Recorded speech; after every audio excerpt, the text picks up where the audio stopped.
The courtroom screen flickers on. A video link. A young man in his mid-20s appears seated in a small room somewhere inside Scotland's prison estate. Grey sweatshirt, hands folded in his lap. He does not look at the camera.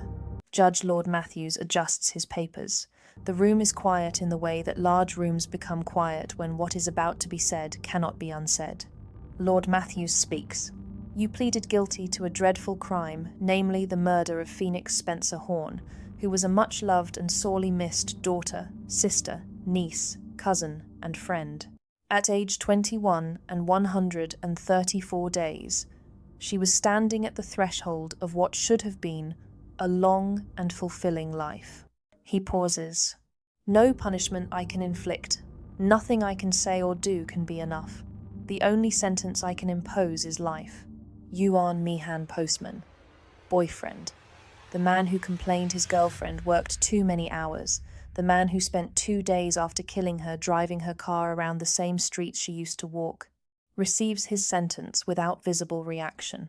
Phoenix Spencer Horn is not there to hear it. She has been dead for 240 days. She was born 21 years before all of this. Her family called her Fe. The name came easily, affectionately, a shortening of something already unusual, already its own kind of declaration. Phoenix, a name that suggests rising.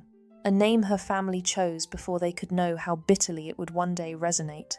Phoenix Spencer Horn grew up the daughter, sister, niece, and cousin of a family that would later be described in court as one from which she had been irreplaceable, one that she had made complete. Her mother, Alison Spencer, lived nearby. They were close in the way that mothers and daughters who genuinely like each other are close, texting casually, checking in, the kind of relationship where a Saturday night takeaway at home is something you mention to your mum because it is simply what you do. Phoenix worked part-time at the Strathaven Hotel and at a local coffee shop in and around East Kilbride, the large planned town southeast of Glasgow, built in the post-war decades to give people more room, more light, more life.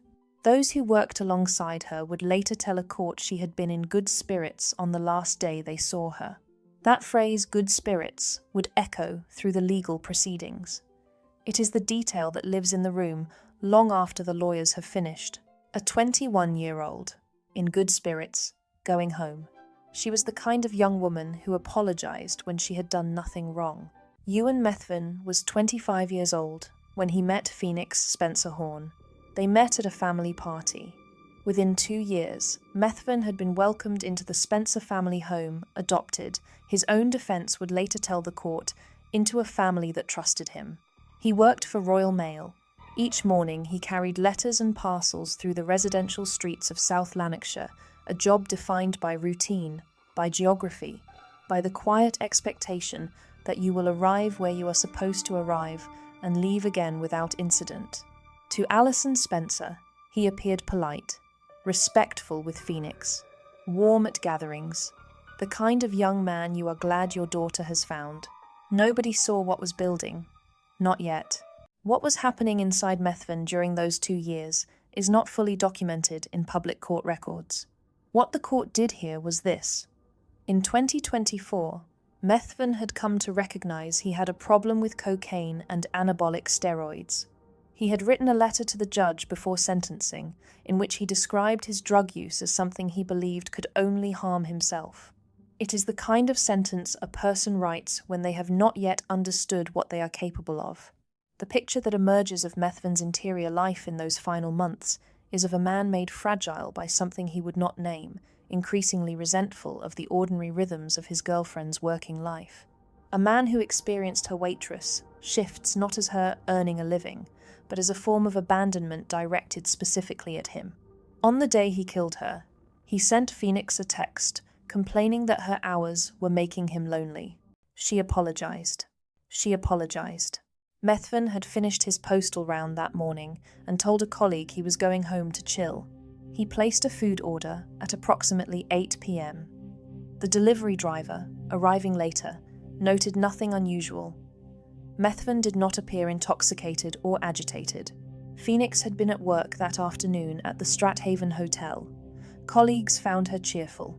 She finished her shift and came home to the flat she shared with the man who had met her at a family party on Glen Lee, East Kilbride. At 9:37 p.m, she sent her mother a text. She said they were eating dinner. That was the last communication between them. Around midnight, a neighbour in the flat below heard a loud noise followed by hurried footsteps. This corresponded precisely with a spike in activity recorded on a phone application that monitored Methven's step count. What they were hearing was Phoenix Spencer Horn fighting for her life. Methven attacked Phoenix Spencer Horn with 3 knives. He stabbed her 20 times. The fatal wound was to the chest. He also strangled her. Then, with the same knives, he attempted to sever her torso, her right wrist, and her ankle from her body. He cut off her head. The sequence is presented here without embellishment, because embellishment is not what this requires. Forensic pathologists later established that Phoenix was first attacked in the bathroom before being dragged into the hallway.